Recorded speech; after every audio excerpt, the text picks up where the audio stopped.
Let's get some insight into each of those teams now as they head down the home stretch. We'll start with the Buckeyes, and who better than Tim May from the Columbus Dispatch. And Tim, let's start with the playoff situation because it is absolutely fascinating. I mean, here you have a team that is number 2 in the latest playoff rankings, and yet there's a very real possibility that they might not make it to the Big Ten championship game. So what are people saying around the program about where the Buckeyes stand right now? Dave, as you would imagine, they're basically saying they're taking it one game at a time, and of course there's only 2 steps left in that process. But at least we got, J.T. Barrett was talking about it this week. At least he got to the point to where he said, if they do win out, they're gonna leave us out, of the college football playoff. He doesn't think that will be the case. Of course, the Buckeyes will need a lot of help to get into the Big Ten championship game, either a humongous upset by Rutgers or a mild upset by Michigan State to beat Penn State in the last 2 weeks. And I don't think a lot of people see that happening. Well, let's talk about the things the Buckeyes can control, and one of them is their offense. 2 straight 62-point outings. I mean, it kind of seems like they've broken out of whatever funk it is that they were in. Where have you seen the biggest jump? Why do you think the offense is clicking in a way that it wasn't a few weeks ago? Hitting passes downfield without a doubt. I mean, they finally got that part of it, and it has definitely stretched the defenses they played the last 2 weeks.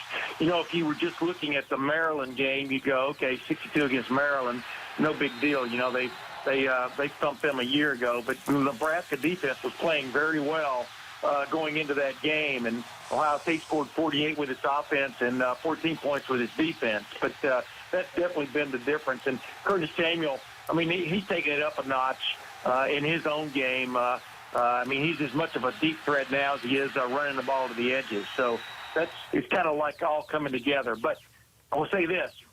There's been no win the previous 2 weeks. The previous 3 weeks there had been a win factor. And Ohio State had kind of struggled throwing the ball, and it's supposed to be a win factor on Saturday in East Lansing, so we'll see what happens.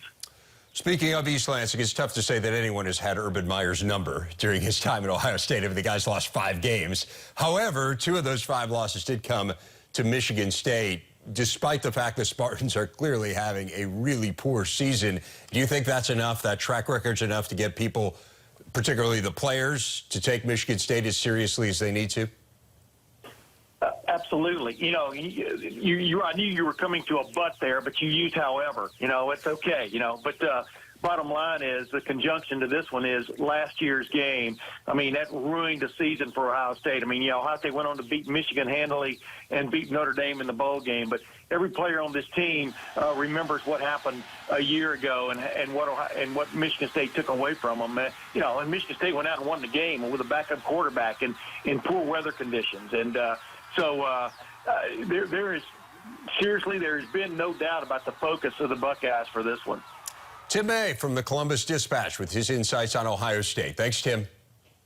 Always a pleasure, Dave.